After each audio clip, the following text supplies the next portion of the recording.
Alors, on va avoir 2 temps aujourd'hui, donc une présentation tout d'abord du projet à Montpellier Méditerranée Métropole. Pourquoi avoir choisi de mettre la lumière sur la métropole de Montpellier? Ben, vous voyez cet extract du site du Savoir rouler à vélo du ministère des Sports avec les nombres d'attestations déclarées depuis le début du Savoir rouler à vélo. Alors, le but sur cette carte en tant que collectivité, c'est qu'on ne voit pas le nom de votre collectivité. Si le rond est assez gros, ça veut dire que vous êtes fort et qu'il y a plein de savoir rouler à vélo chez vous. Et donc, la coordination du savoir rouler à vélo au niveau du ministère des Sports, Madame Batala nous faisait une présentation récemment à l'animation régionale lors d'un séminaire à Paris.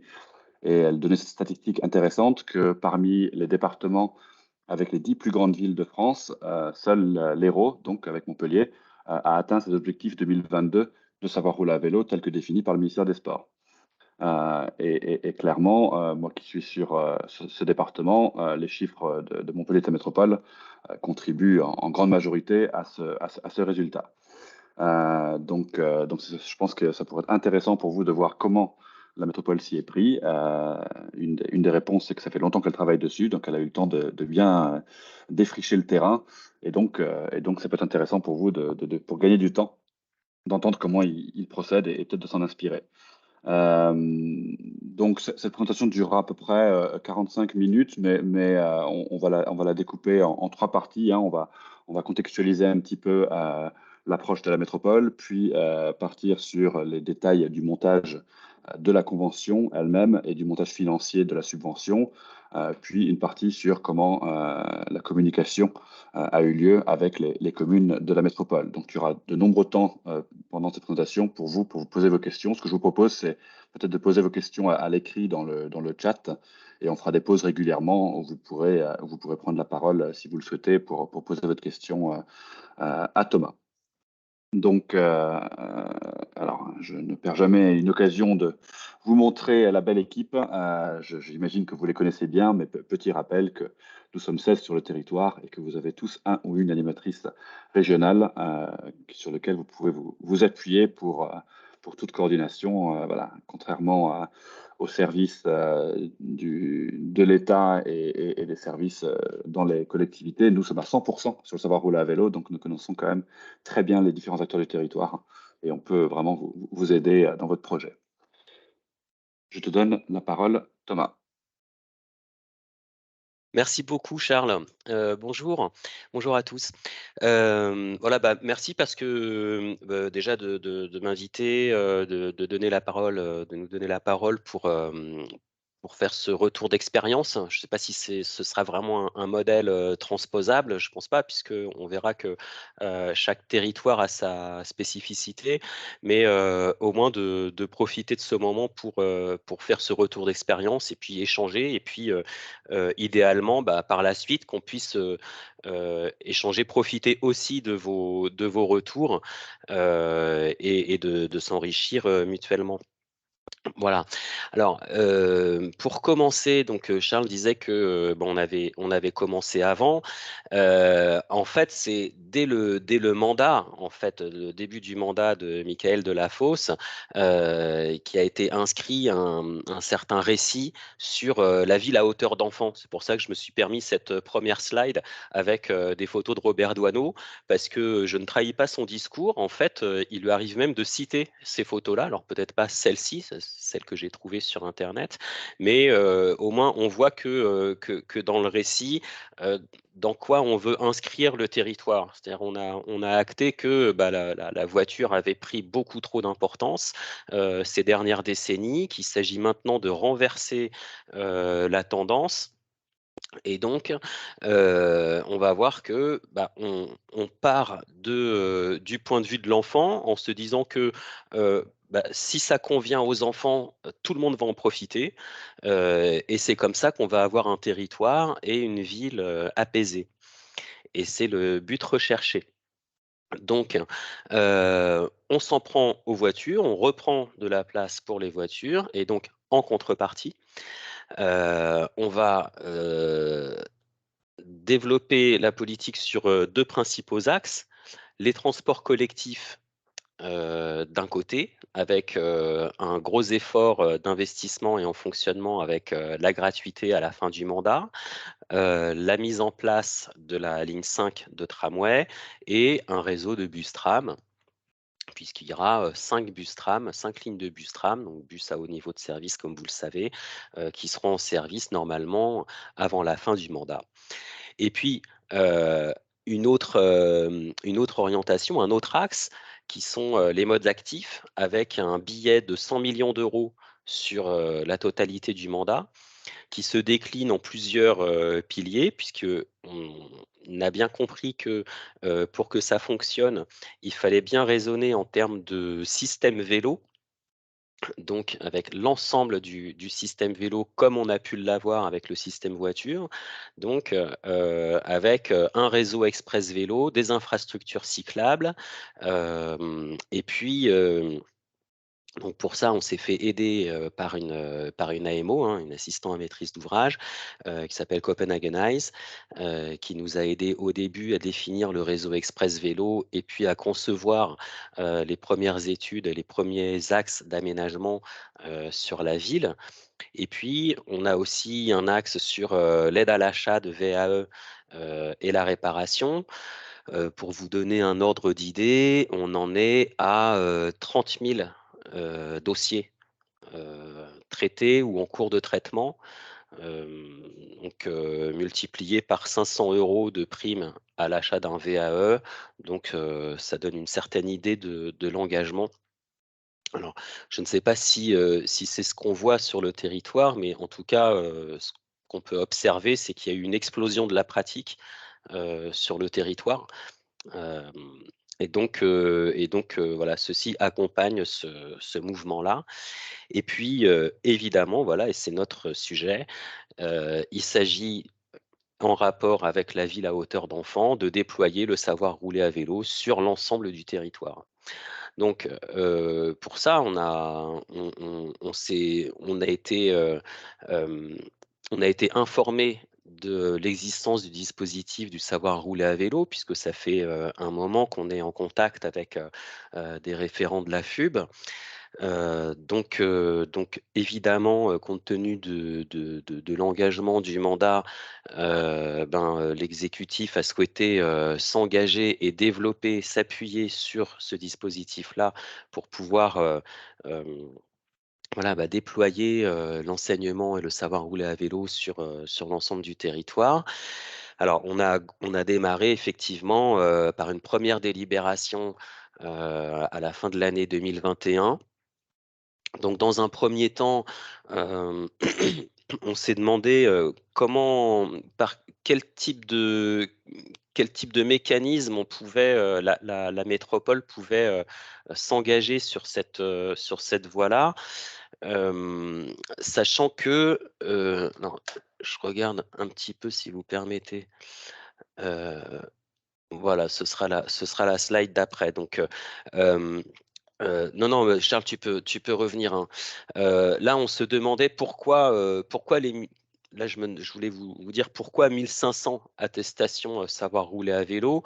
En fait, on a commencé à rencontrer, nos référents de l'académie de Montpellier, qui sont en charge du savoir rouler à vélo sur le territoire et pour leur dire: «Bon, bah, voilà, quel objectif on se donne?»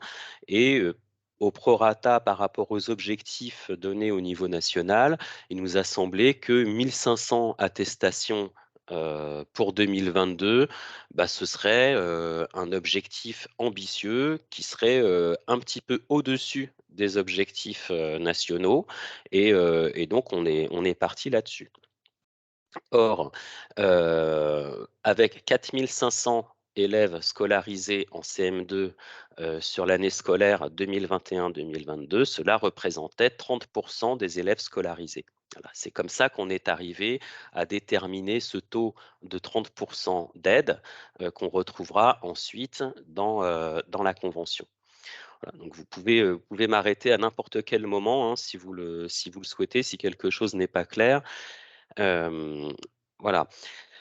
Alors, il fallait que, évidemment, le savoir rouler à vélo se fasse à l'initiative des communes puisque, il n'était pas question que la métropole impose quoi que ce soit. Et puis, il fallait que, les structures soient habilitées par l'éducation nationale. Donc ça, c'était nos référents de l'inspection académique qui étaient là pour en être les garants. Et on s'est dit que tous ensemble, on s'est dit que,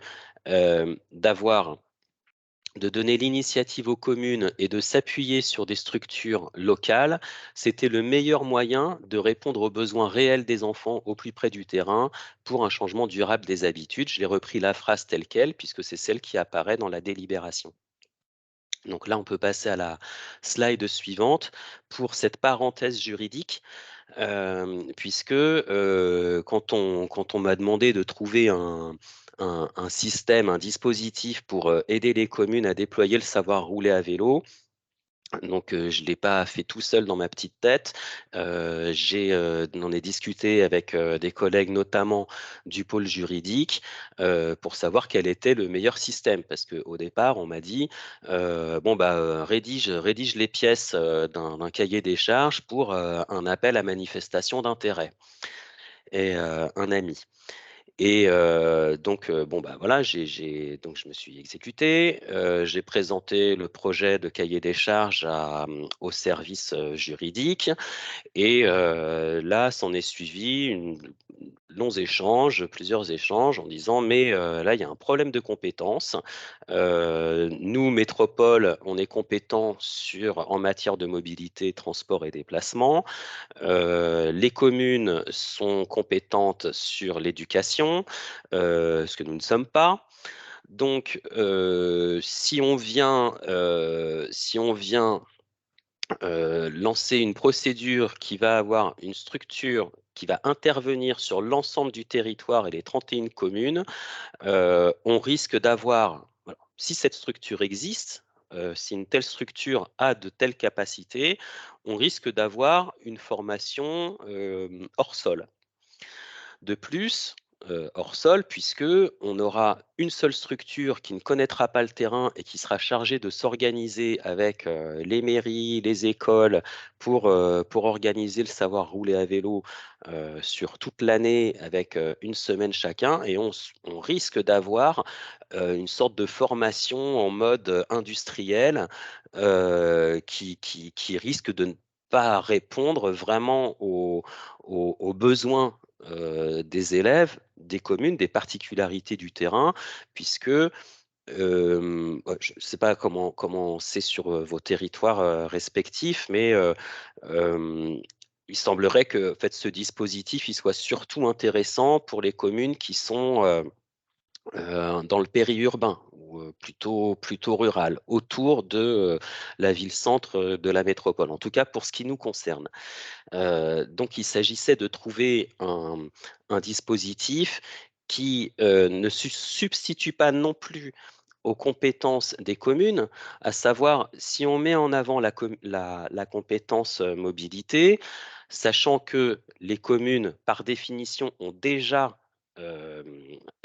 mutualisé leurs compétences pour les transférer à la métropole, on se retrouve à retransférer une compétence qui nous avait déjà été transférée. Ça, juridiquement, c'est pas possible. Donc, on ne pouvait pas retenir comme dispositif, l'appel à manifestation d'intérêt pour avoir un seul prestataire. Donc, ça tombait bien puisque en lien avec, hem, donc les représentants de l'éducation nationale, on a convenu il valait mieux que, ça parte de personnes, qui soient directement implantées sur le territoire, donc qui aient une connaissance du terrain, voire des élèves, et que ça pouvait être un gage de qualité. Puisque, et puis voire de confiance. À savoir, bon, bah, le but quand même, c'est que, c'est pas de délivrer une formation pour délivrer une formation, parce que si c'est pour que les gamins, ils remettent leur vélo au garage une fois que la formation est terminée, ça n'a pas d'intérêt. En revanche, on s'est dit que, si la formation était menée par des gens qui sont déjà sur le terrain, qui sont déjà sur le réseau en lien avec soit la commune, soit l'école, soit que ce sont des éducateurs sportifs ou des gens qui sont déjà, ou des ETAPS par exemple, ou des gens d'une association sportive locale, ils ont déjà une connaissance du terrain et des besoins. Et comme Judicaël le disait tout à l'heure, ce qui est intéressant, c'est de le savoir circuler à vélo et donc de tenir compte des spécificités du terrain. Voilà. Donc, on en est arrivé, donc ça s'est déroulé de cette façon-là, sur la première année, avec 4 ou 5 communes qui sont entrées dans le dispositif, dont Montpellier, qui est de loin a les effectifs les plus consistants, ce qui nous a permis aussi d'atteindre les objectifs. Et puis, est arrivé l'année dernière, en 2022, un certain nombre de changements. Donc là, il y a une montée en puissance au niveau national du dispositif, avec d'une part la loi du 2 mars 2022 qui ajoute le savoir rouler à vélo aux savoirs sportifs fondamentaux. Donc ça, j'ai fait une slide là-dessus parce que c'était important, et notamment, on le verra après, dans notre communication aux communes, pour montrer l'importance de ce savoir aux côtés du savoir nager. Voilà, il a acquis le même statut. Ensuite, en 2022, on a vu la création de Génération Vélo. Donc là, je ne vais pas m'étendre puisque Charles a tout ce qu'il faut pour décrire ce dispositif. Et, donc, on s'est attelé avec Charles notamment à définir donc les conditions d'attribution des aides Génération Vélo et 3M pour les articuler, pour qu'elles soient complémentaires, pour utiliser au mieux ce levier supplémentaire.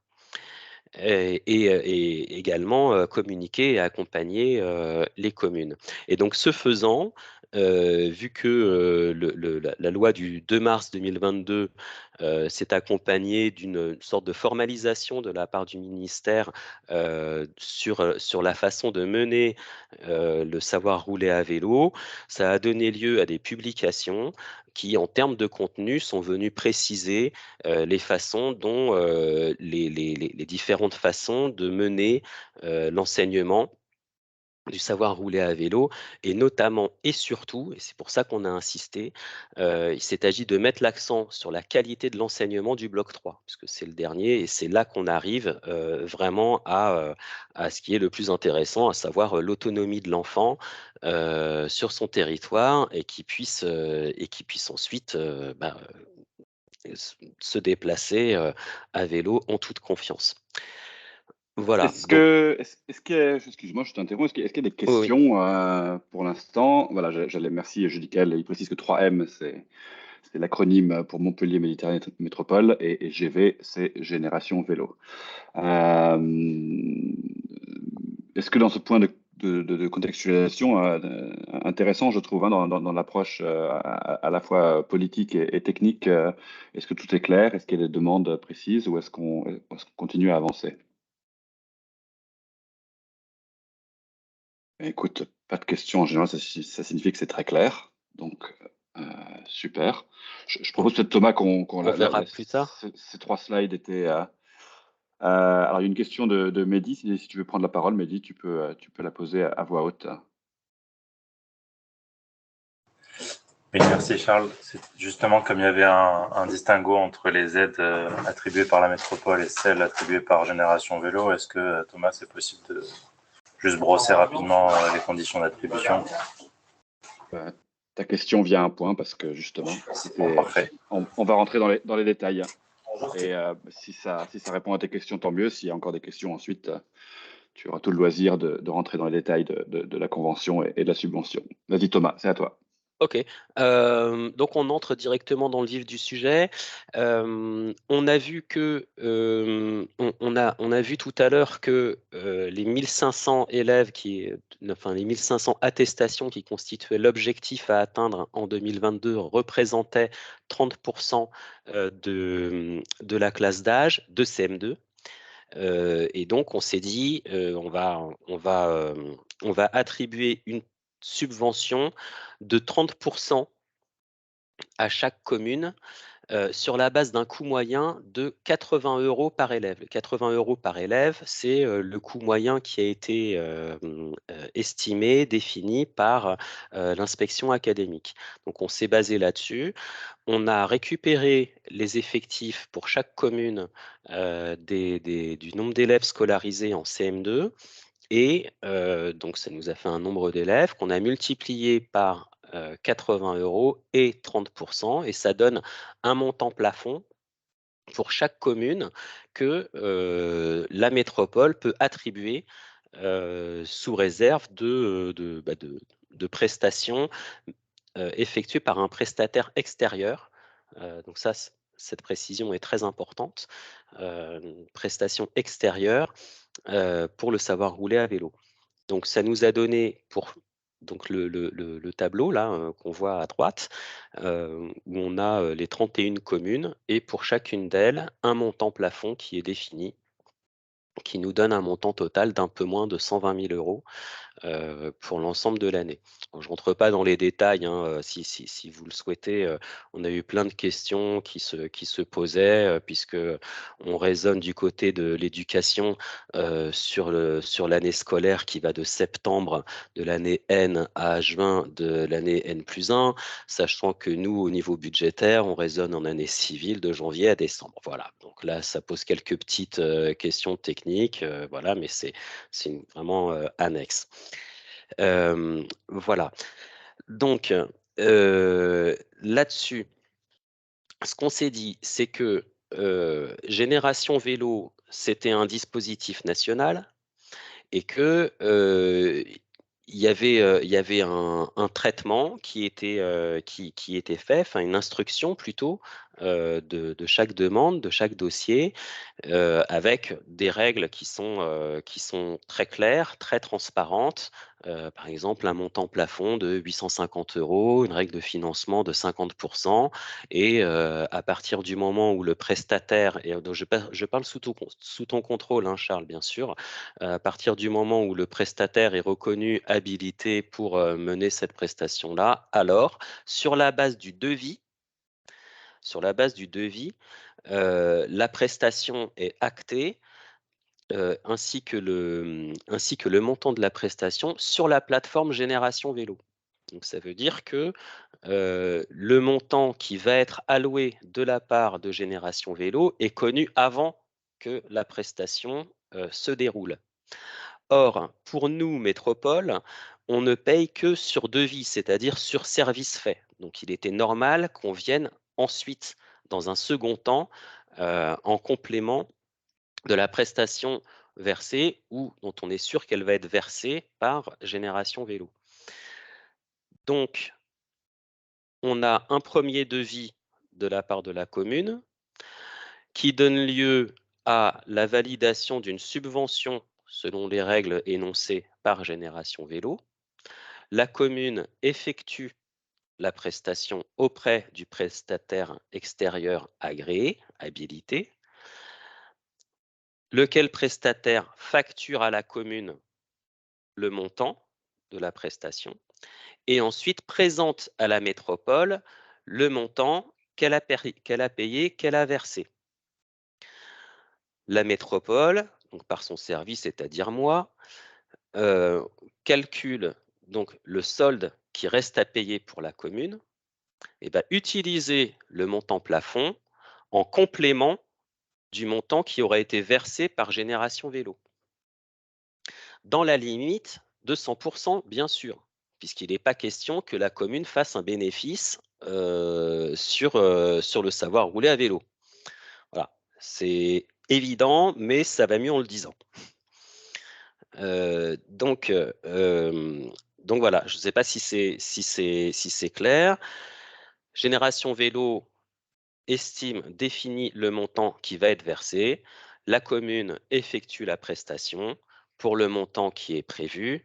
Et ensuite, avec le montant plafond qui est défini par, par convention et par délibération, la métropole vient verser le complément à concurrence du montant plafond et dans la limite de 100%.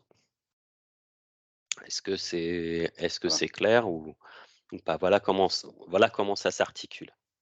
Et donc, complément d'information, donc ça veut bien dire que ici, ce sont bien les communes de la métropole qui s'inscrivent sur Génération Vélo. Voilà, bah, la question est posée par Madame Duboulin, c'est exactement ça. Ce n'est pas la métropole de Montpellier qui s'est inscrite sur la plateforme, même si on travaille ensemble régulièrement. Ce sont bien les communes de la métropole. C'est ça. Donc parallèlement, elles doivent nous solliciter, enfin nous, métropole, moi, pour avoir la convention.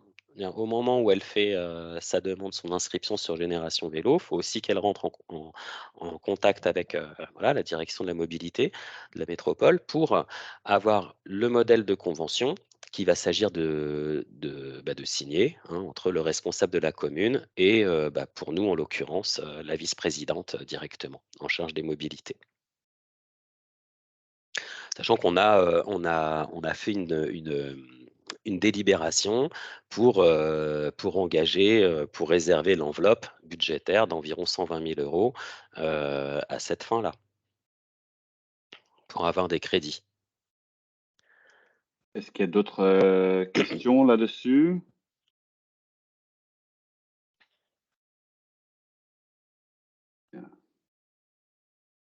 En avancement, du coup, Thomas?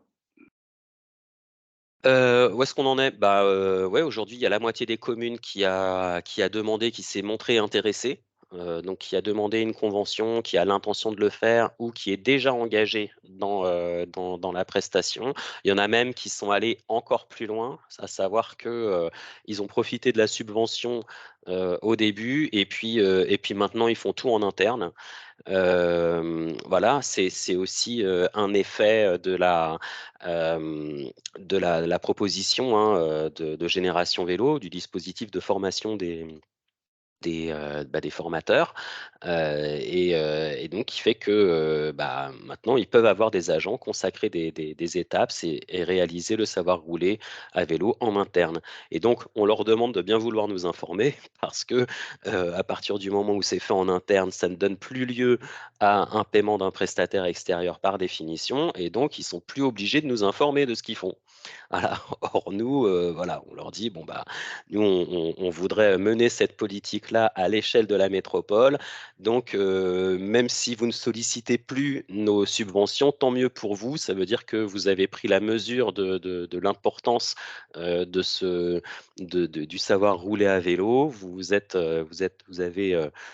Euh, vous êtes approprié donc cet enseignement-là, et donc faites-en nous part pour qu'on puisse nous avoir un suivi et qu'on sache de quelle façon le savoir rouler à vélo s'ancre, se développe petit à petit sur le territoire».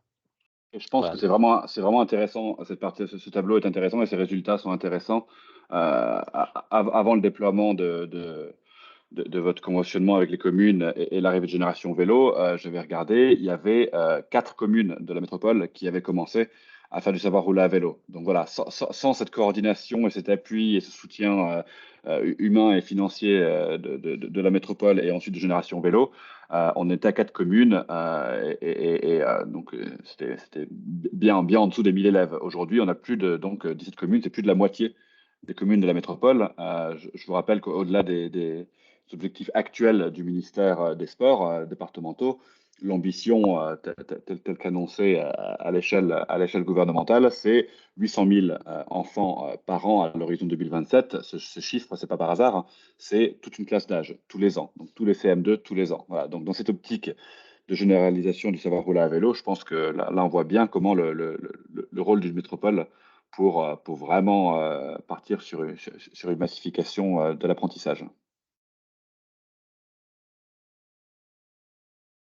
Je vois qu'il y a une question intéressante là de Ingrid Vallet. Ma collègue en Normandie. Oui, c'est une Voilà. réponse à la question de Madame Dumoulin. Est-ce que c'est la commune qui s'inscrit sur Génération Vélo ou bien la métropole? En fait, on a plusieurs modèles qui sont possibles. Dans le cas présent, je crois que la métropole s'est elle-même inscrite pour pouvoir justement construire ce modèle avec Charles et bénéficier de l'accompagnement de Génération Vélo, en plus des communes qui, elles, vont s'inscrire pour pouvoir bénéficier du cofinancement. Dans d'autres cas, c'est l'EPCI qui décide de porter la dynamique. Donc on a le cas sur plusieurs territoires et alors Tiffaine Chevaux n'est pas là aujourd'hui pour pouvoir nous donner cet exemple, mais sur son territoire, il y a effectivement l'EPCI qui s'est inscrite sur la plateforme Génération Vélo et qui porte les demandes de cofinancement, auquel cas il y a une convention avec les écoles ou les communes pour gérer ensemble le reste à charge. Donc ce modèle-là, il est particulièrement intéressant dans les territoires où on a des petites communes qui n'ont pas forcément les ressources humaines nécessaires pour assurer cette démarche. On voit que Théo lève la main pour compléter mes propos. Théo Chientu pour le Grand Est. Vas-y Théo. Non, tu as baissé la main. Est-ce que quelqu'un d'autre voulait réagir Oui, vas-y Théo. Bon, peut-être un problème informatique du côté du Grand Est. Si tu retrouves ton micro, n'hésite pas à intervenir. Est-ce que d'autres personnes voulaient réagir ou poser des questions? Sachant qu'on va avoir un temps d'échange où on serait intéressé de savoir comment les autres collectivités présentes aujourd'hui agissent ou en tout cas pensent agir dans la réflexion sur le savoir rouler à vélo. Ce serait intéressant. Mais s'il n'y a pas de réaction pour l'instant. En question, c'était le Grand Chambéry, pardon, que je ne coupe pas mes propos. Madame Dumoulin, vous voulez prendre la parole? Oui, je vous remercie. J'avais une question très concrète sur les prestations effectuées, en fait. C'est des prestations qui vont être directement auprès des élèves et ou des formations d'étapes pour justement gagner en autonomie. Il y a ces deux volets. Charles, tu réponds ou je réponds? Je peux répondre si tu veux. Alors, évidemment, il y a les aides de la métropole et de Génération Vélo. La métropole a ce système donc, de conventionnement où la subvention concerne uniquement les prestations externes. D'accord? Il n'y a pas d'aspect de formation là-dessus. Par contre, Génération Vélo, on pourra passer quelques minutes dessus si vous voulez après. Nous avons donc 3 volets. Donc, le cofinancement concerne les cas de figure similaires où on fait appel à un prestataire externe. Donc là, on peut combiner la subvention de Génération Vélo et de la métropole quand on fait appel à un prestataire externe. Par contre, si la collectivité a des étapes qu'elle souhaite former, Génération Vélo a une offre de formation prise en charge à 100%. Vous pouvez aller voir toutes les dates qui viennent sur le site Génération Vélo dans l'onglet formation. Et donc, il peut avoir une formation prise en charge à 100% pour apprendre vraiment les outils parce que entre avoir le droit d'enseigner savoir rouler à vélo et savoir le faire, c'est pas la même chose. Hein. C'est un apprentissage très particulier et assez récent avec tout l'aspect mobilité qui va avec. Et donc, ils peuvent se faire former. Donc, notamment dans la métropole de Montpellier, on a l'exemple de 2 communes qui avaient déjà commencé à le faire en interne. Elles n'ont pas voulu passer à une externalisation vu qu'elles avaient la main-d'œuvre suffisante en interne pour former tout leur CM2. Donc, ces 2 communes ont envoyé leurs étapes à des formations Génération Vélo. Et d'ailleurs, ils en sont vraiment ravis. Ils m'ont invité à voir comment leur bloc 3 avait évolué, notamment. Donc, c'est tout à fait intéressant et ça peut être voilà, pour encore une fois, dans l'objectif de massification, il faudra probablement les deux. Il faudra probablement de l'internalisation et des prestataires externes. Donc, à l'échelle d'une métropole, c'est intéressant de voir que différentes communes ont différentes approches. Je ne sais pas si ça répond à votre question. Ouais. Si, complètement, c'est vraiment complémentaire parce que la question à suivre, c'est ça, c'est l'autonomisation et le fait que ça puisse, sans jeu de mots, rouler tout seul. Voilà. Merci. Du coup, je vais peut-être... Théo, tu des problèmes de micro, donc je vais lire ton message à voix haute. Oui, merci Judicaël, je vois l'heure. La métropole de Metz est également inscrite à Génération Vélo pour porter des actions à la fois pour les villes et les communes métropolitaines. Dans ce cas précis, 2 AMI ont été lancés en début d'année. Donc voilà, Madame SR, peut-être vous pourrez nous partager ça si vous voulez. Ce que je vous propose, c'est qu'on va terminer avec la présentation et ensuite, sur le temps d'échange, je vous donnerai la parole pour que vous nous présentiez un petit peu le projet de la métropole de Metz. Ce serait vraiment intéressant.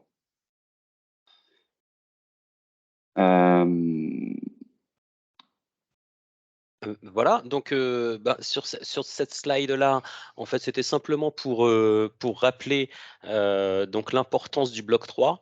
Et donc, ce sont des phrases qu'on a inscrites directement dans la convention entre la métropole et les communes, avec ce rappel de l'objectif de l'État de former 800 000 enfants par an entre 6 et 11 ans avant l'entrée au collège. Voilà, et c'était pour dire que pour ce qui nous concerne, on a annexé directement donc ce document qui est consacré au bloc 3 à la convention métropole commune pour bien insister sur l'importance du bloc 3. Voilà, à chaque fois qu'on a communiqué auprès des communes, on leur a dit à quel point c'était vraiment le bloc, la phase déterminante, la dernière, puisque c'est celle qui va faire que les enfants vont se sentir suffisamment en confiance pour circuler à vélo sur leur territoire. Voilà, avec un rappel sur le bloc 3 et notamment cette mention importante sur le taux d'encadrement minimum pour les activités, puisque ça conditionne la qualité de l'enseignement du bloc 3 avec, on a 2 adultes agréés ou qualifiés au minimum pour tout le groupe, avec un taux de 1 adulte pour 8 enfants. Là encore, minimum. Il n'y a pas de maximum. Je ne sais pas pour ceux qui ont déjà fait l'expérience, mais moi j'ai été invité une fois à participer à une sortie lors du bloc 3 avec des enfants. Et c'est là qu'on se rend compte réellement, quand on est en conditions réelles de circulation, de l'importance du taux d'encadrement, quoi. Donc ça, c'est pour ça qu'on ne peut pas être avare là-dessus, parce que ça va très très vite, quoi. Un gamin qui démarre au stop parce qu'il a le temps de passer quand le groupe est scindé en deux, il y en a un qui passe, et puis l'autre, une seconde après, qui croit qu'il a le temps de passer et qui suit son camarade. Alors que non, c'est trop tard, une seconde, il se passe trop de choses en une seconde. Et donc, dans ces cas-là, il faut absolument être là tout de suite pour dire non. Et si on peut connaître le prénom, alors là, c'est encore mieux. Voilà. C'est pour ça que je glisse cette parenthèse qui est que si on peut faire réaliser les 3 blocs par une même structure, un même prestataire ou un même groupe de personnes, même en interne, c'est beaucoup mieux. Voilà, d'appeler les enfants par leur prénom. Notamment quand on est en conditions réelles. Voilà, alors ensuite, ce qu'on a fait pour accompagner les communes, c'est que, à l'occasion de mailing, on les a contactés et on a pardon, inscrit sur la nouvelle convention les noms des personnes référentes.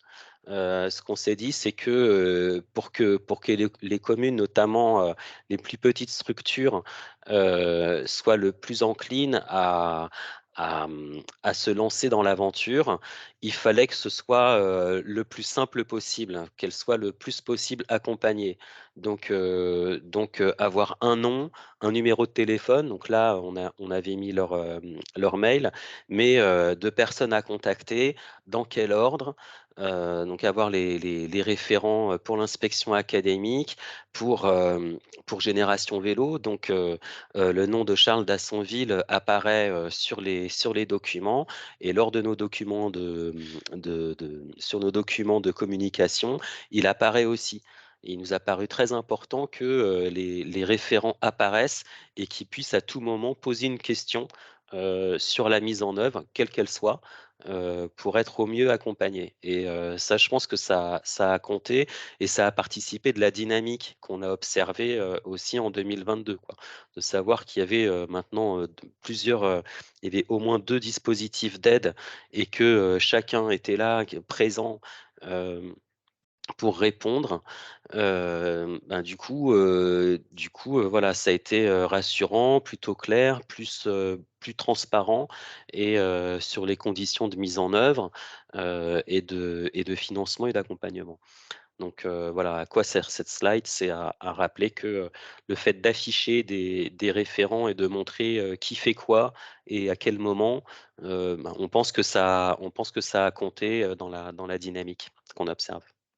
J'en profite pour ajouter quelque chose. Là, enfin, vous savez, le savoir rouler à vélo, c'est vraiment un déploiement départemental, hein, piloté par donc le service des sports déconcentrés à l'échelle départementale. Donc, cette slide était la manière dont nous avons, toutes les personnes citées sur cette slide, ont convenu de l'ordre ici et auquel on demandait aux communes de contacter les personnes. Ça ne veut pas dire que dans vos territoires, c'est forcément l'ordre recommandé. Voilà, ça c'est à vous de voir avec l'animateur ou l'animatrice régionale Génération Vélo, avec les services de l'État. Voilà, c'est pas une règle transposable exactement comme ça forcément partout. C'est la manière que nous avons trouvé qui fonctionne bien pour nous. Mais c'est modulable, évidemment. Hop. J'essaye d'avancer. Petit bug. Voilà. Voilà, notre dernière slide pour illustrer, comment nous avons communiqué, auprès des communes. D'abord avec, des mails de contact, où on leur a envoyé, bah, la convention, les différentes, modalités, les personnes à contacter. Puis ensuite, une réunion de présentation aux communes, donc qui était le 12 octobre dernier, où on a, intégré le dispositif Génération Vélo. Donc, il s'agissait de leur présenter et de leur dire effectivement comment allaient s'articuler les deux aides et qui faisait quoi. Donc, ça nous a permis d'avoir un document, un support de présentation qui soit relativement clair et qui puisse être diffusable auprès de chacune des communes et sur lequel elles pouvaient se baser pour ensuite discuter au sein de leur propre conseil et de revenir vers nous après en faisant part de leurs intérêts, de leur intérêt pour demander une convention et s'engager dans la démarche. Voilà, et donc en présence de la vice-présidente Julie Fraîche, de Charles, qu'on voit là sur la photo en tribune à droite, on a pu présenter tout ce dispositif, ces 2 dispositifs, aux communes. Et c'est vrai que, après cette réunion, on a eu des demandes, de la part des communes qui se sont montrées intéressées. Voilà, donc ça a été un levier. Donc l'accompagnement, la communication auprès des communes a joué aussi son rôle, avec la présence de Charles, donc du référent FUB pour, heu, pour montrer que, ça y est, c'est parti, il y a des gens. Il y a des financements, il y a des gens pour s'en occuper, allez-y, ça dépend que de vous. Ouais. Ce qui est vraiment, encore une fois, j'insiste hein, sur l'articulation entre la métropole et Génération Vélo. On a vraiment été impliqué dans tout le processus, ce qui était très positif, et ça marche en fait dans les deux sens parce que évidemment Génération Vélo a également des moyens de communication pour parler du savoir rouler à vélo, pour le faire connaître hein, un petit peu partout, des mailings ou autres, des envois. Et donc, parfois, il y a aussi des communes qui sont entrées par Génération Vélo et que j'ai donc, qui ont pu prendre connaissance du soutien de la métropole, alors qu'ils avaient entendu parler de cette Génération Vélo d'abord. Donc, c'est vraiment intéressant qu'en travaillant ensemble, on a réussi vraiment à ratisser très large, si je puis dire, hein. Tout à fait. Voilà. Donc, on en vient à la fin de cette présentation. Merci beaucoup encore, Thomas, pour tous les détails.